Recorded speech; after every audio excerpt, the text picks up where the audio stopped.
Some people in position of power don't have the people's best interest in mind, but instead they have their own pockets in mind. And this appears to have been the case with many of the black politicians in the 1950s.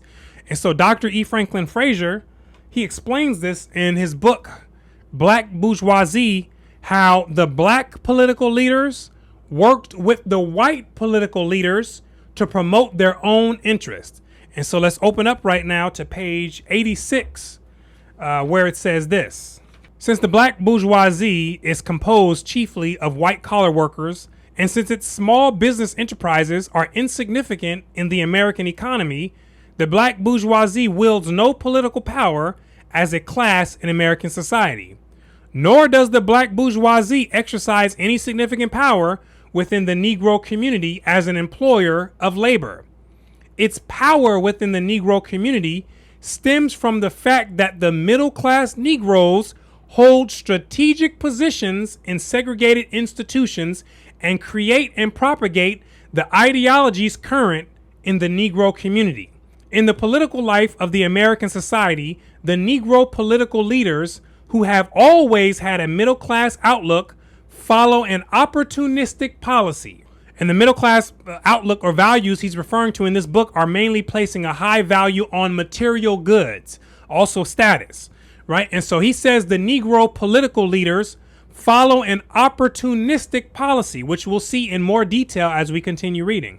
They attempt to accommodate the demands of Negroes for better economic and social conditions to their personal interest, which are tied up with the political machines, which in turn are geared to the interest of the white propertied classes. And keep watching, because later on he's going to provide a picture diagram to explain how this works and how the Negro politician was using the black community to satisfy his own personal interest. Let's keep going. The political leaders who have emerged as a consequence of the new role of Negroes in the political life of America are men and women with a purely middle-class outlook. Again, the middle-class outlook is more concerned with money and status. He says this: in the rough and tumble politics of American cities, it has often been Negroes associated with the underworld who have been able to organize the Negro voters and wring concessions from white society. These Negro leaders often operate behind the facade of a legitimate business, very frequently the undertaking business. The undertaking business is a service that people use to prepare the bodies of the deceased for either burial or cremation. And why did the black politician enter this business? Here's why. The undertaking business brings them into intimate contact with the Negro masses. That's how they were able to network and make connections with the Negro masses. They found a sweet spot to gain access to the black community. Let's get some more. Among the Negro masses, they gain a reputation for generosity and humanity by giving money to the poor and to churches, and by enabling criminals to escape punishment. Behind the facade of their legitimate business, they carry on illegitimate businesses such as gambling, vice, and the lottery, known as the numbers. So the undertaking business acted as a veil or a cover to conceal the real business, which was involved with activities like gambling. Let's continue. Therefore, their interest in the political machines is mainly to secure protection for their business enterprise. They often make financial contributions to both the Democratic and Republican Party machines in order to ensure protection for their businesses. Their political affiliation or leadership has no relation to the needs of the Negro masses. And why is that? Because their concern was never the needs of the Negro masses. They were concerned with themselves, right? And with their own interest. Let's keep going. Except in the case of a crisis, such as that created by the Depression, when the Negro masses changed their political affiliation, the Negro politician may even mobilize the masses to vote against their economic interest. Now, what kind of person would someone have to be to get people to vote against their own interest? This person would have to be someone who was individualistic and only out for themselves. And these types of people, they come in all shapes and all colors. Understand. Let's continue. In his role as leader, the Negro politician attempts to accommodate the demands of the Negro masses to his personal interests, which are tied up with the political machines. He may secure the appointment of a few middle-class Negroes to the position in the municipal government, but when it comes to the fundamental interest of the Negro masses as regards employment, housing, and health, his position is determined by the political machine which represents the property classes of the white community. And that's who had their hands in some of the pockets of these black politicians. It was some of these white politicians. And both of these people together were working hand in hand to get what they wanted to get out of the black community, sucking the energy right out of them. And once some of these white political leaders found out that these black political leaders were corrupt and willing to do whatever was necessary to satisfy their material desires, that's when they knew they had them bought out and they can pay them out, right? And so now what I want to do is go into this diagram to show you how this political machine works. And so I'm going to keep reading and point out some things as we continue going. So here it is right here.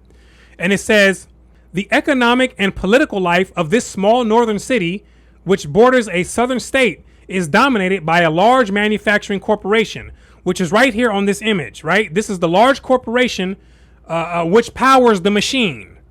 This corporation provides employment for many Negroes as unskilled laborers and a large proportion of the whites as professional and white-collar workers. The white political leader is an official of the large corporation. So the white political leader has influence within this corporation and makes money from this corporation. Let's continue.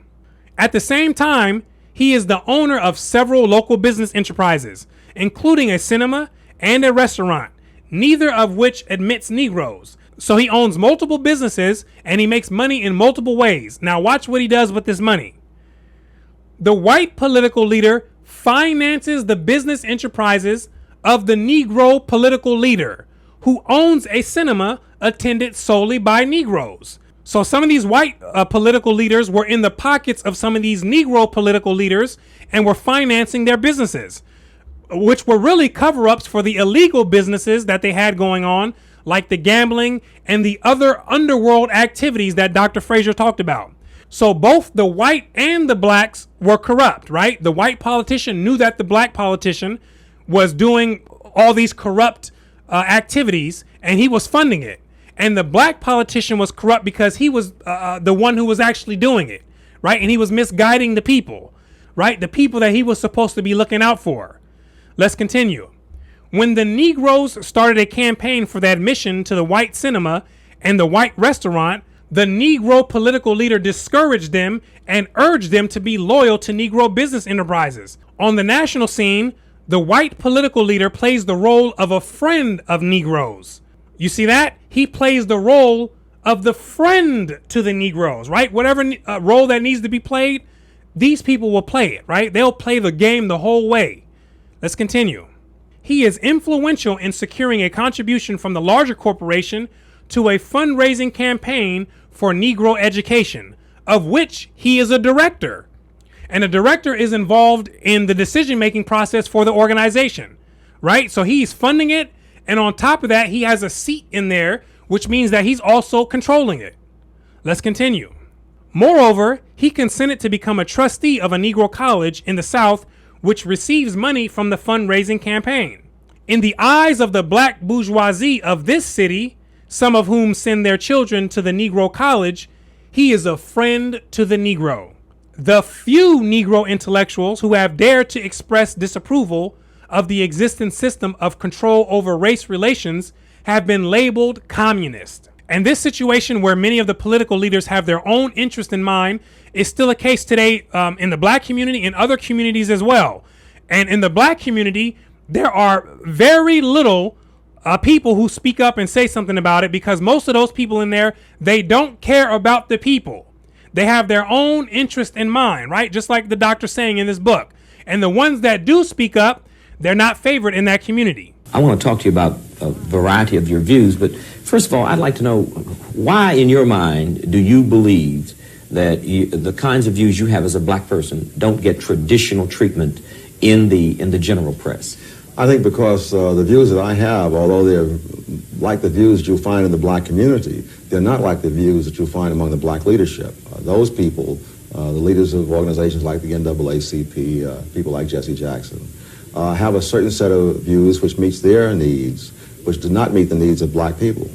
And the media have gotten used to turning to those people automatically when they want to know what do the blacks think.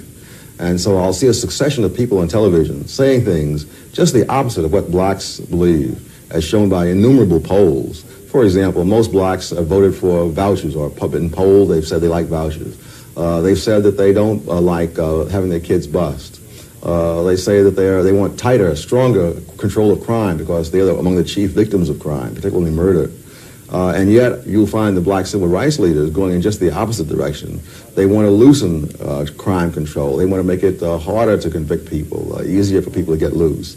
And in doing that, they're really following the lead of the white liberals rather than the actual sentiment in the black community. The black population has never given a majority in favor of forced busing in any poll that's been taken over the past several years, or at any time that I know of. Very few people want their children bused across town to teach bigots a lesson.